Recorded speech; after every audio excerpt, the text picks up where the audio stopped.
Tell me, first of all, what it's all about.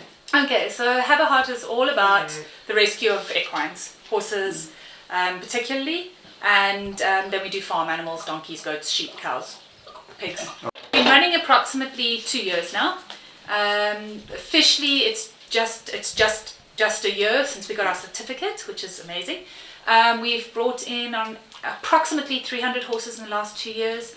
And how do you find your people to adopt? How do they find you? So all our marketing generally is done on Facebook via our Facebook page.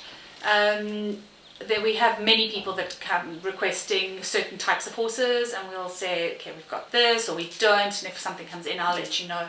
So it's really all through social media. And tell me about the area you've got here, because I've seen the horses just have so much room. So we're on 1,000 hectares of land donated to us by Mooi Uitzicht winery in Bonnievale. There's 3 sections to the farm, and we can split it up according to our needs. We have 300 hectares across the road.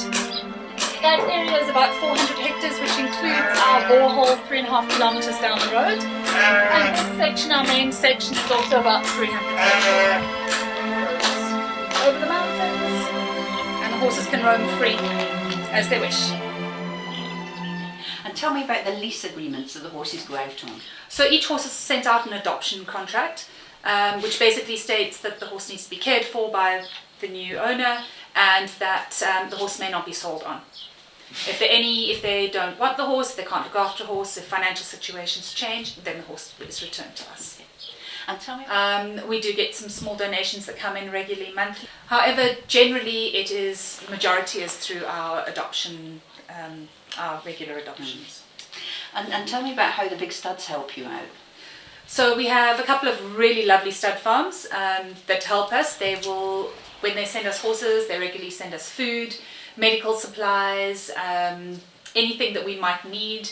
At any time I can call on them and say I need some bandages or some syringes, and they will very willingly supply those. Also, if I need any medical assistance and they happen to be nearby and I can't get a vet, they will quite often come out and assist, normally with foaling and things like that.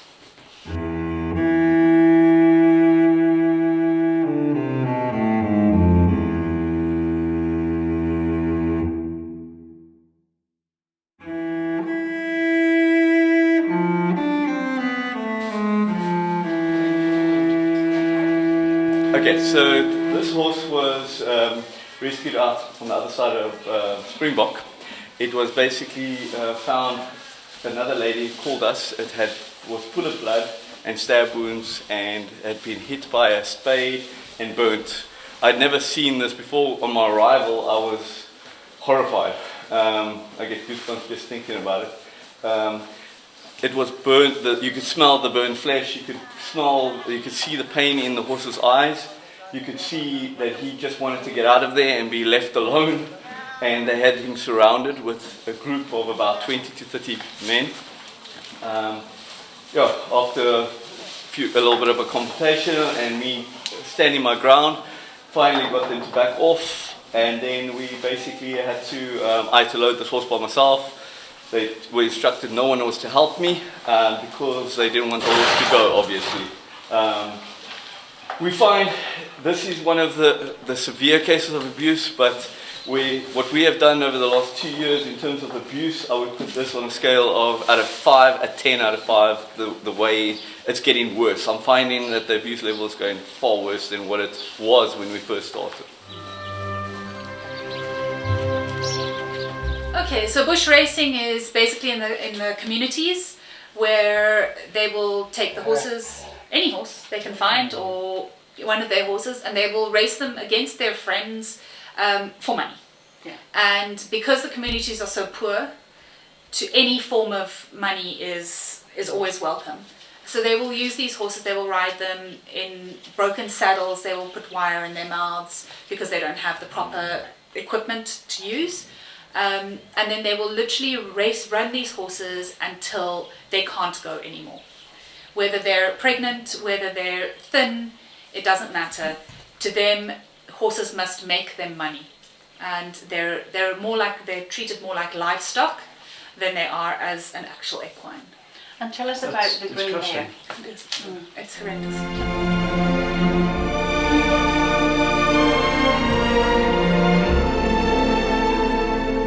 She came from a very, very sad background. She is one of the more abused bush racing cases that we have found.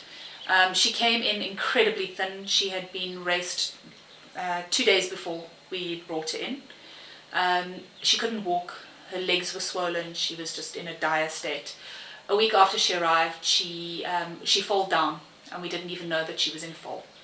The fall, unfortunately, was too premature, so it didn't survive. But that is one of the many sad cases that we end up with here. It's terrible. Shocking. No, it's sad. Yeah. But she's got a lovely home now, so Yeah. it's always. We unfortunately don't have suitable fencing for horses currently, which we are upgrading. But our fencing is our big thing. Then our water situation is not ideal. We're currently pumping out the dam, but we're not going to have the dam for very long. Our borehole is 3.5 kilometers down the road. So we are looking to get piping for 3.5 kilometers so that we can pump from the borehole up into tanks here so that we can have constant running water here. So that's going to be quite a big one, but it's something that in summer is going to be essential for us.